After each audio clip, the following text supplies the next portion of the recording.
Jadi kebanyakan yang terjadi pada perdebatan terjadi pada mazhab dan akidah. Pada mazhab dan akidah. Dan masalah akidah, Mu'tazilah dan Ahlussunnah, itu mazhab antar mazhab, itu mazhab dengan yang lain. Itu kebanyakan terjadi pada antar mazhab dan akidah. Dan di masalah mazhab dan akidah ini lebih kuat lagi. Kenapa? Lebih kuat lagi karena si orang yang berdebat dalam masalah mazhab dan akidah menyangka perdebatannya itu ada pahala. Ada pahala perdebatannya dari itu. Karena dia kira akan dapat pahala karena dia membela mazhabnya, membela akidahnya.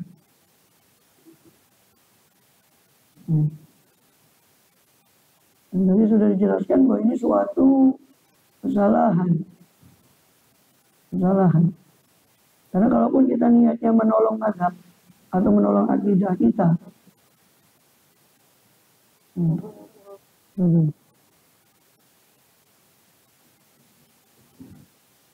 atasnya, rutin atas penyebab dan berikan, rutin atas berpasangan.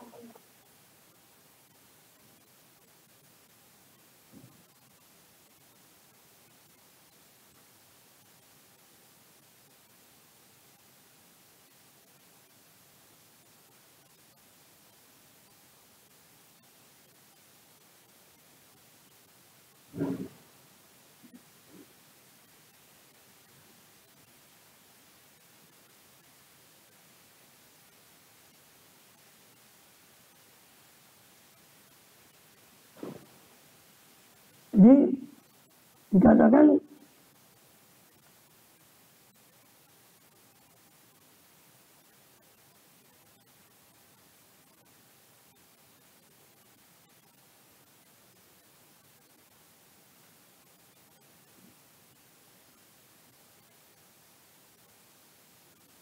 ulang sedikit ya, tidak apa ya. Ini putus dari ketahuan. Saya record saja, saya rekam aja.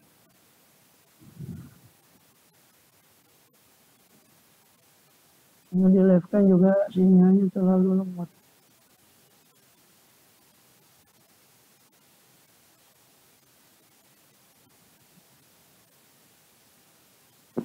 Bentar, saya ulang sedikit dulu.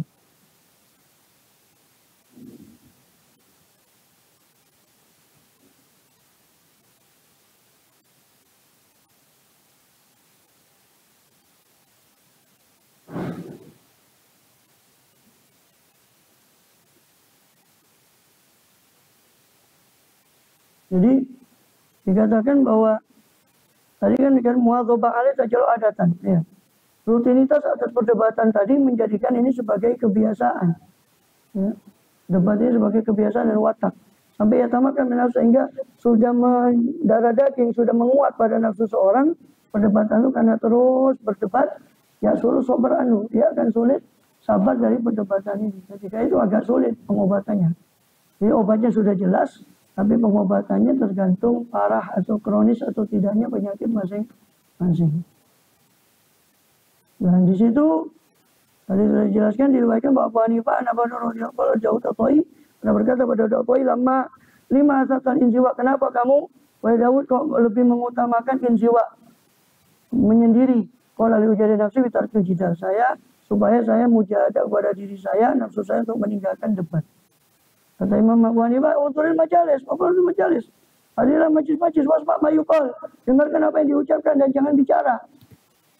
Kau hadirah majelis, nggak usah ngomong, nggak usah komentar, kau dengarkan saja. Pola bapak itu, saya melakukan hal itu, dalika akan hal itu, wamarah itu mujahadatan, asyada alaih minal. Maka saya tidak pernah melihat satu mujahadah yang lebih kuat, yang lebih sulit atas diri saya daripada itu. Daripada saya harus mendengarkan sesuatu dan saya diam saja tidak bicara, susah. Bahwa kamakol, dan itu memang seperti apa yang diucapkan oleh Daud atau ibu sulit mujahadah untuk tidak bicara. Kenapa? Liana masamil khotomin wadih, sebab orang yang mendengar kesalahan dari orang lain, sedangkan dia mampu, pokoknya kasbih, sedangkan dia mampu untuk menyingkap kesalahan itu, ta'asar al-sobru, sulit bagi orang itu untuk sabar, indah dalika jiddan, ketika itu sekali. Sulit jiddan, sulit sekali bersabar ketika dia mendengar kesalahan, sehingga dia mampu untuk menyingkap kesalahan tadi. Oleh karena itu Rasul bersabda SAW, "Man taraka mira'u muhiqqun," siapa meninggalkan debat perbantah sedangkan dia benar, banallahu lahu baitan fil jannah, maka Allah akan membangunkan bagi orang itu satu rumah di paling tingginya surga. Wa lisyiddati dzalika ala nafsi. Kenapa kok begitu besar kedudukan orang yang meninggalkan perdebatan? Lisyiddati dzalik, karena sulitnya meninggalkan perdebatan atas nafsu.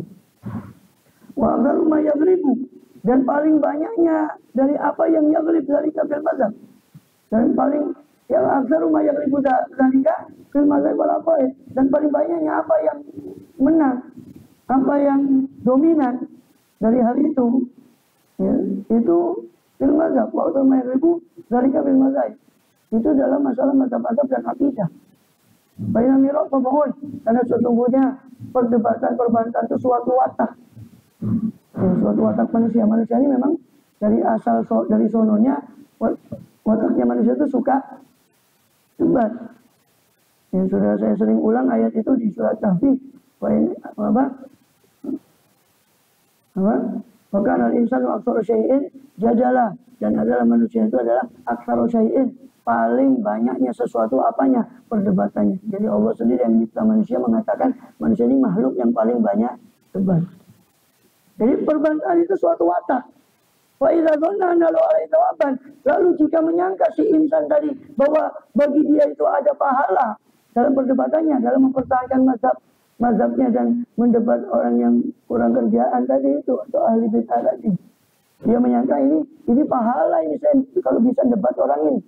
Istadja alaihi hirsuh, maka akan menjadi sangat keinginannya makin tambah kuat karena diiming-iming pahala. Sudahlah manusia memang dasarnya suka debat, tambah diiming-iming pahala, tambah menjadi keinginannya. Ta'awan atau buah syar'u, maka ketika itu saling tolong-menolong. Tabiat asli manusia beserta syariat. Tabiat itu watak manusia yang memang suka debat. Syariat itu iming-iming pahala tadi, tolong-menolong sehingga menjadi kuat pendorongnya untuk debat. Wadzalika khata'un mahdud, ini suatu kesalahan.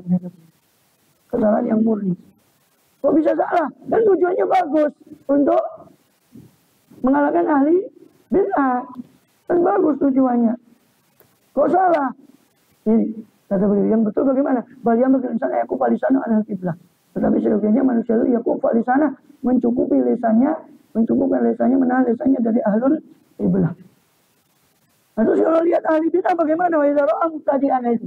Jika dia melihat ahlul bid'ah yang keliru dalam pemikiran dan amaliyahnya, ala tofa fi nusih, dia berlembut-lembut dalam menasihati orang itu fi khulwatin, dalam kesendiriannya orang itu.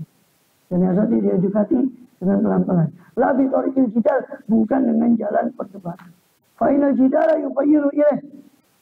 Karena sesungguhnya perdebatan akan membuat gambaran, membuat pikiran, gambaran di dalam otaknya ilaih kepada si mubtadi' anahilatun min talbis, bahwasanya perdebatan itu merupakan rekayasa dari orang ini dalam talbis, menyamarkan mazhabnya. Oh, dia ingin menjajakan pendapat dia kepada saya, makanya dia mengajak saya debat. Wa nadzalika sin'atun, dan bahwasanya perdebatan itu suatu keahlian yang mampu yakdiru al-mujadilun, yang mana para ahli debat dari mazhabnya, ahli mazhabi dari ahli mazhabnya dia, itu juga mampu untuk melakukan perdebatan tadi ala amsaliyah, untuk yang misal itu lau aradu, seandainya mereka berkehendak fatastamilu bid'atu, maka akhirnya berlangsung teruslah bid'ah itu fi qalbi, dalam hatinya si mubtadi', dalam hatinya orang yang ahli bid'ah tadi, bil jadali, dengan perdebatan, wa tata'akadu, bahkan menjadi kuat perdebatan itu pada hatinya si orang ahli bid'ah tadi. Karena dia menyangka, oh ini dia ingin mendebat saya, dan di mazhab saya ada orang yang juga ahli debat. Cuma saya, karena saya belum ahli, saya tidak bisa jawab orang itu, kata dia. Atau bisa jadi dia terdorong untuk belajar perdebatan gitu. Tujuannya yang keliru untuk mendebat tadi itu. Hanya terus-menerus bid'ahnya bukan malah selesai, malah akan terus bercokol dalam hatinya. Kalau kita sampaikan bid'ah itu dalam metode cara perdebatan. Faidah arubah ananusa layan pak ini. Jika dia mengetahui si insan ananusa, bahwasanya nasihat itu tidak yanfa, tidak bermanfaat, apa nusa, istaghala bi nafsihi, maka sibuklah insan dengan dirinya, wa tarakau dan meninggalkanlah insan kepada mubtadi' ahli bid'ah. Saya gak mempan ya opo, wis jarno. Yang penting sudah kita sampaikan. Apa kita dosa? Ya enggak, kita sudah sampaikan dengan cara yang baik. Baik kok tetap kita tidak aja debat. Kita sampaikan baik-baik. Tetap ngeyel. Ya sudah tinggal. Rasulullah SAW bersabda Rasulullah SAW. Ini yang saya ingin saya sampaikan. Di sini Imam Ghazali menjelaskan di kitab Qawaidul Aqaid, kadang ahli bid'ah itu kalau dia baru terkena paparan bid'ah tadi, ya, mau dikembalikan itu lebih gampang, baru kena. Tapi kalau sudah bercokol bid'ahnya pada hatinya, sulit. Meskipun kita nasihati, ketika dia tidak bisa menjawab dalil kita, argumen kita, dia akan mengatakan, oh ulama saya punya dalil yang saya tidak tahu, yang punya jawaban atas pertanyaan saya.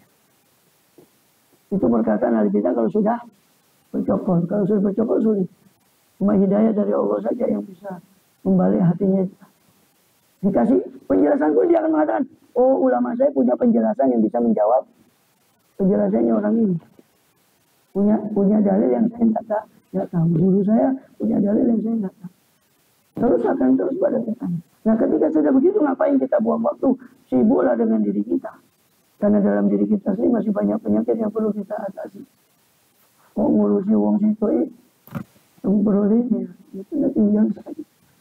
Qala sallallahu rahimallah man kafal sana. Semoga Allah merahmati orang yang menahan lesannya an ahlil kiblah, dari orang ahlil kiblah, dari sesama muslim, ila bi asani mayak diru alaih, kecuali dengan paling bagus yang mayak diru, apa-apa yang dia mampu. Siapa insan tadi, siapa man tadi, alaihi atas ma. Qala Hisham bin Urwah, berkata Hisham bin Urwah, karena alaihi salatu wassalam adalah Rasulullah itu SAW yuradidu qawlahu hadza, mengulang-ulang perkataan beliau tadi, yaitu rahimahullah man kafar tadi, beliau ulang-ulang hadisnya itu sab'a marrat, 7 kali beliau ulang hadisnya itu.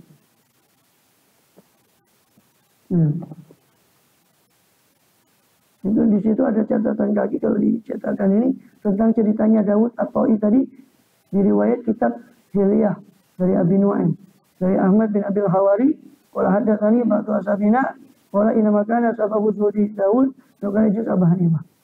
Jadi penyebab zuhudnya Daud at-Ta'i tadi yang diajak sama Abu Hanifah, penyebab zuhudnya Daud at-Ta'i tadi adalah suatu kali Daud at-Ta'i ini duduk, ya, dia sering duduk kepada Abu Hanifah. Qala lahu Abu Hanifah, maka berkata Abu Hanifah, ya Abu Sulaiman, amal adatu qad ahkamnaha. Wahai Abu Sulaiman, ini sebutannya Daud at-Ta'i. Wahai Abu Sulaiman, adapun alat qad ahkamnaha. Saya maksudnya beliau, kita sudah menguasainya. Alat, ilmu bahasa, lughah, ilmu debat, ilmu alat untuk syariat, kami sudah menguasai. Bahkan ilmu syariatnya kami sudah menguasainya. Maka Daud berkata, Daud at-Ta'i, pokoknya Daud, fa'ayusya'in baqiyah, lalu sisanya apa?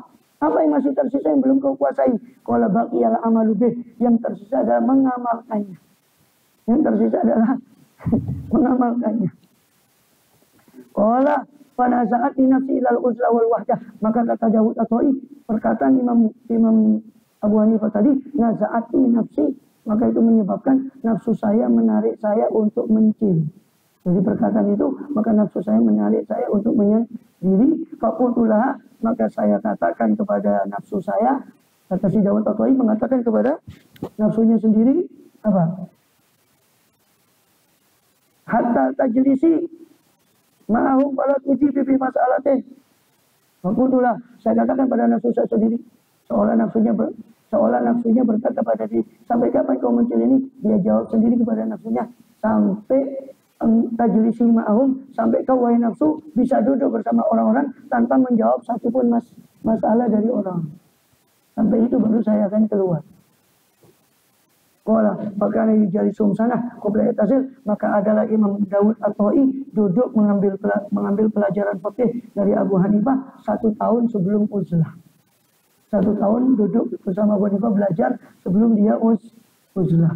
Maka orang uzlah dan ngerti ilmu itu bahayanya lebih madorot daripada manfaatnya kalau tidak ngerti ilmu.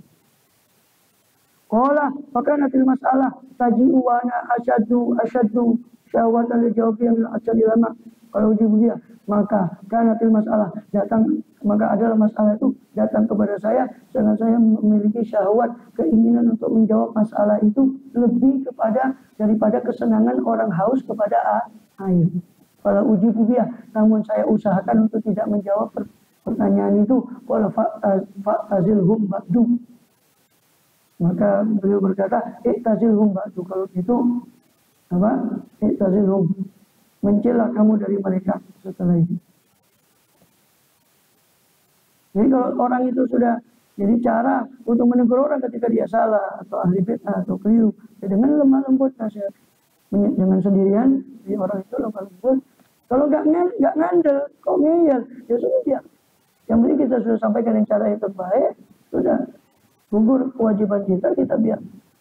Yang percuma dijelaskan 10 kali, memang bacanya ya yang tidak akan nerima. Waqulu man itadal mujadalah mudatan, dan setiap orang yang terbiasa dengan mujadalah, dengan perdebatan mudatan pada satu waktu tertentu, wa asnan nasu alaih, bahkan memuji siapa manusia atas dia, atas man. Bahkan dipuji keahliannya berdebat. Orang sudah biasa berdebat, bahkan dipuji, mendapat pujian dari orang lain karena lihainya dalam perdebatan. Wajar dalam si bisa babi izan wa qabulan. Bahkan dia mendapatkan siman tadi untuk dirinya man, karena sebab perdebatan tadi dia mendapatkan kemuliaan dan penerimaan dari orang banyak. Qawiyat fihi hadhil muhlikat, maka akan menjadi kuat pada diri man tadi hal-hal yang membinasakan ini. Apalagi orang debatnya sudah menjadi suatu profesi, bahkan dia dapat apresiasi dari orang lain dari perdebatannya, tambah akan menjadi kuat penyakitnya. Fala yastati'u an nuzuan, maka tidak mampu dia siman tadi anha dari mujadalah itu, dari perdebatan tadi, nuzuan untuk mencabut diri. Kita istama ali sultanul kibri wal ghadab, apabila telah berkumpul atas man tadi kekuatan penyakit sombong dan ghadab dan amarah, wariya dan riya, wa hubil jah dan hubil jah, suka kepada kedudukan, wa ta'azzuzi bil fadli, dan bermulia-mulia dengan keutamaan. Ya, maka orang yang seperti itu malah dia dapat apresiasi dari orang lain karena dia pintar debat, nambah satu penyakit lagi. Tadi kan penyakitnya yang menimbulkan apa? Perdebatan itu kan 2, kibir ujub sama ghadab. Kalau sudah orang sudah berapresiasi, ditambah satu penyakit pendorong lagi, yaitu riya dan suka dipuji dari orang. Tambah dia agul-agulkan sama orang, tambah dia malah lanjut dalam perdebatannya. Wa ahadu hadhihi sifat yasuku mujadatuha. Jangankan 3, ahadu hadhihi, satu persatu dari sifat 3 tadi, satu sifat saja sulit mengalahkan. Bagaimana kalau sudah 3 berkumpul? Yasuku mujadatuha, sulit mujadahnya. Pakai babi majmu'iha, lantas bagaimana dengan kumpulan dari 3? Ahaduha, satu saja dari 3 tadi susah. Hindari 3 sifat tadi berkumpul, terus mujadahnya tinggi. Jadi kita minta pertolongan pada Allah SWT. Mudah-mudahan Allah menolong. Amin ya rabbal alamin. Wa alam bisawab.